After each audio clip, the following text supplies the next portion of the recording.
So you say you've just gotten your hands on your very own Galaxy Z Fold 4 and you're wondering, what are the first few things I should do with this device? What are some settings I should know about, some tweaks that I should do on this device? Well, I'm going to answer that question in this very video with, I don't actually know how many things.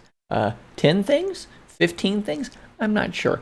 At any rate, let's jump into my top several things that I think you should do first on your Galaxy Z Fold 4. And the first one is actually integral to the rest of this video. You see, there is a program on your Windows computer that is called PhoneLink. And this app is the first thing that I'm going to show you how to set up because, like I said, it's integral to the rest of the video. I'm going to go to a different screen here. I'm going to show you what the PhoneLink application looks like. And what you're going to do is you make sure this is installed on your Windows computer, which it probably is by default. And then you can go into your settings up here in the top right.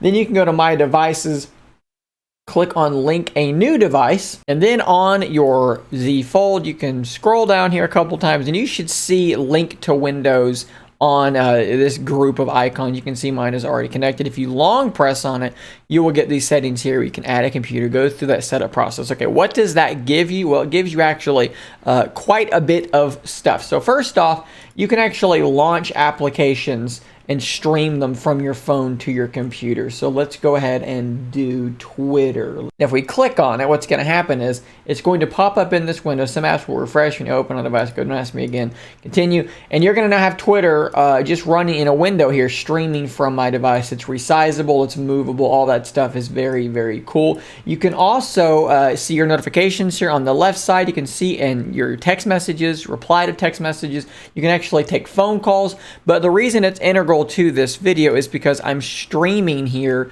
my actual phone screen so that I can go through these settings and just you can see them really, really nicely here on the screen. So PhoneLink is awesome. I always have on my second monitor PhoneLink up so I can see my notifications, respond to text messages, and do cool things like this. I would definitely recommend setting that up first. For the rest of this, though, we're going to spend a lot of time in the settings. So pull down your notification shade and click on settings, and let's get started here. So as part of your setup, you probably set some fingerprints, but if you want to actually go back and set some more, we can scroll down here until we see Biometrics and Security. Click on that, and then we're going to go into fingerprints. Now you're going to have to punch in your PIN here first. And once you're in here, you can add additional fingerprints, but there's actually a setting in here that I like to change. Note how mine says fingerprint always on. So the difference here is by default, you actually have to click the power button on the side. The fingerprint scanner is in the power button. You have to actually click that power button and then the fingerprint will wake up. To me, I like it just being always on. You just have to gently rest your thumb against it and it's going to unlock your phone. I find that to be quicker. Your mileage may vary if you have accidental touches and so forth like that when you're just handling the phone.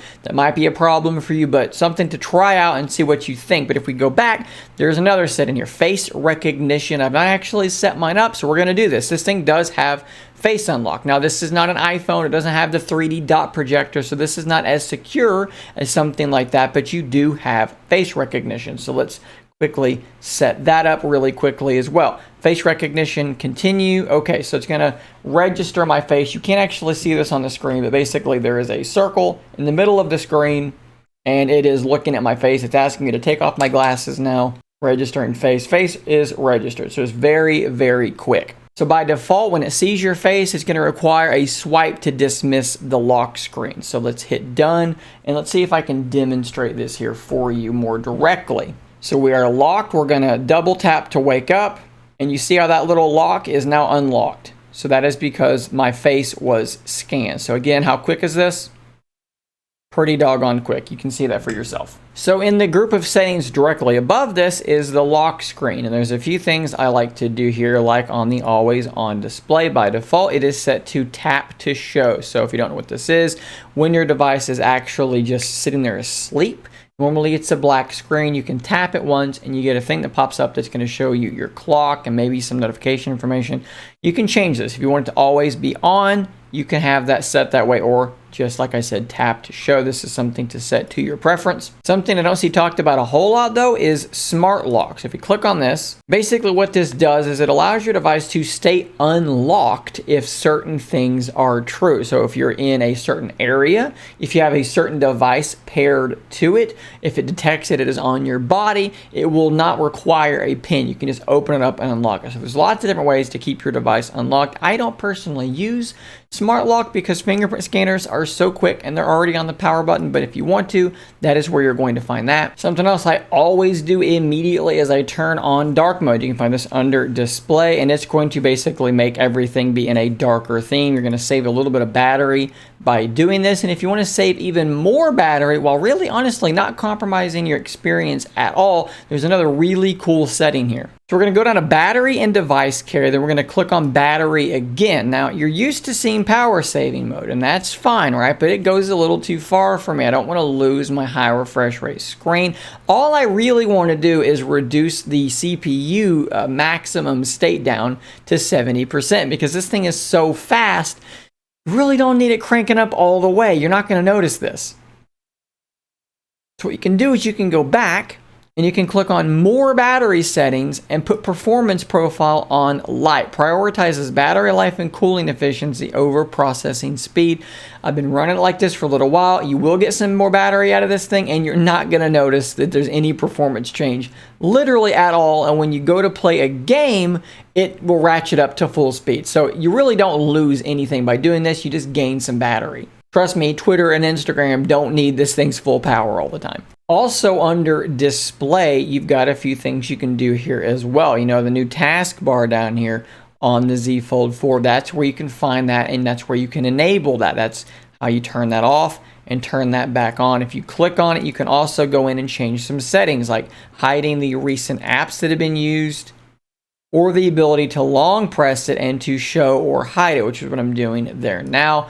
You can also do stuff with your edge panel, which is this guy over here. Maybe you're going to use that, maybe you're not. That is where you can go in and change your settings there. It's in display, which is kind of odd, but if you want to try out that new taskbar, that is where you're going to find it. I don't actually remember where this next one is, but there's a search function in the settings, so we're going to use that. If you type in autofill, this is one that sometimes gets screwed up. We're looking for passwords and autofill. Scroll down again to passwords and autofill. You ever notice how sometimes you get a new phone and it just doesn't have all your Google passwords saved? It's supposed to remember all this stuff so it can help you log into apps. Well, sometimes this gets screwed up. So what you want to do is make sure autofill service is set to the correct one. Sometimes it will default to autofill with Samsung Pass, and I don't want that. That's not what I use. So change it to Google if that's what you use and your passwords are going to be there. This one is, like I said, driven me crazy before. That's how you fix that. Now diving into some really good stuff here under advanced features, let's look for motions and gestures. So lift to wake is a pretty cool one to potentially have. I leave it turned off just because I'm always putting my phone on my desk and picking it up. It just kind of gets in the way for me, but maybe that's something that you want. When you lift it up, it's going to actually wake it up. And I believe if you have the face unlock turned on, I think that will allow you to lift to wake and then automatically face unlock. I guess I can test that really quickly. Let's do that. So we're on the table. There we are. Let's lift it. It woke up and it unlocked with face unlock. So that does in fact work that way. You can also turn on a finger sensor gesture. So you can swipe down on the side of that fingerprint scanner and it will pull down your notifications, which might make it easier in one-handed operation to get to your notifications. I personally found I had a lot of accidental swipes, so I leave that turned off, but it is there. Speaking of one-handed mode, there is an actual full-on one-handed mode where you can swipe down on the center of the bottom edge of the screen, and what's going to happen is it's going to shrink down and make it a lot easier to actually use one-handed. You can actually resize this, move it up and down, switch what side it's on, and then whenever you're done, you can just tap in the big empty space around it and it will go back full size. Now under labs in this same area is a lot of really cool stuff. So this thing is really good at split windowing things, multitasking. Well, some apps don't like to split window, like Instagram. Well, if you tick this box here, multi-window for all apps, it is now going to work. This used to be something you had to install GoodLock for. It is now just part of the labs section. You can also enable swipe for pop-up view, which allows you to swipe in from a corner and set an app to a certain size, and now it is running in a pop-up in a little floating window. You can tap up top and then full screen that, and also swipe for split screen, which allows you to two-finger swipe in from the side and get this menu here where you can then open up a second app in a split screen view, which is very, very useful. Two great gestures to definitely enable. You can also set apps to auto rotate. So some apps don't like to rotate, like Instagram. Well, if you want Instagram to rotate, you can scroll down and find it and make that happen. So you see here, Instagram app default. This is a little bit weird, right? App default, app aspect ratio, or full screen. So let's click on app aspect ratio. And what that's going to do is it's going to make it rotate, but it's going to maintain the aspect ratio of the app. So you can see there's Instagram, and now it is going to rotate, but it's not going to go full screen and get super, super wonky. So it's a little bit weird how that is labeled. I've actually seen some people online like wondering like, what does this mean? Well, that's what it means. Still in this advanced features section, look for side key because this is a big one. By default, press and hold wakes up Bixby. We don't want that. We want to just have our power off menu pop up. I wish I could map this to be Google Assistant. You can't. The best you can do is have not Bixby. Something I forgot to mention under display, full screen apps. The Instagram thing reminded me of this. Let's say there's an app that you want to display in a certain way. By default, Instagram has bars on the side. Well, you can actually scroll down and find it and change it to full screen 16:9 or 4:3. Change the size of those bars on the side. Customize that to your heart's content. Under display, still continue apps on the cover screen. This is a really cool one too. I used to use this with like Pokemon Go, right? So I've got Pokemon Go on the interior screen and I close it and I don't want it to go to sleep. I want the game to continue on the cover display. Well, you can set per app for that to happen. So that again, app is open. When you close it, if that app you've set is the one that you just closed down, it's just going to continue on the cover display rather than putting the device to sleep.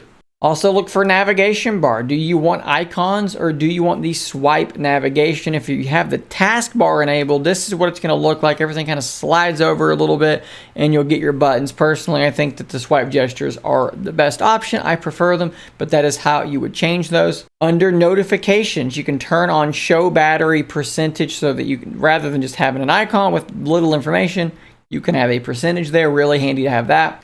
So this next one is different. You're going to go home and then open up the Galaxy Store, and then we're going to actually look for Good Lock. If you don't have Good Lock, what even are you doing? Install Good Lock and open it up, or we're going to explore a couple of the things that I immediately do. So the first thing you need is Multi-Star. Whenever you click on it, it's going to take you to a store listing, kind of like what this is.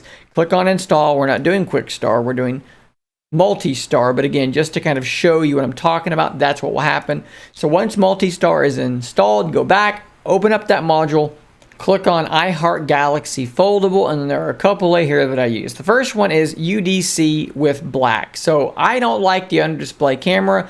That screen door effect is like torture to my eyes. I'm photosensitive. If you're like me and you hate the way it looks and you'd rather it just be a hole punch like it used to be, you can do that there. I know a lot of people are going to say, why on earth did you buy this phone? One of the big features was the under display camera and you're disabling it, but that's not a big feature for me. I don't care about that. I actually really don't like it. So kind of approximate that being just a regular old hole punch, no pain on my eyes. And then also when starting the app, do not show notice pop-up. Sometimes you get a little pop-up when you're doing it. Just turn that off and it's fine. Back on the main screen, I also do turn on multi-focus. Apps that stop when they lose focus no longer stop. It just makes the multitasking, the split window stuff a little bit better. And you can see there's tons of other stuff that you can do here. Multi-Star is awesome. I also do use Home Up, and the reason I do this is for two things. One, you can go to your home screen and you can set different grid layouts. You may notice on my home screen that my layout is actually, there's more icons than you can have by default. Well, that is not by accident. That is thanks to this home screen grid that I can set there. Really, really nice to have. Also, my task changer. You may have noticed that my task changer is a grid.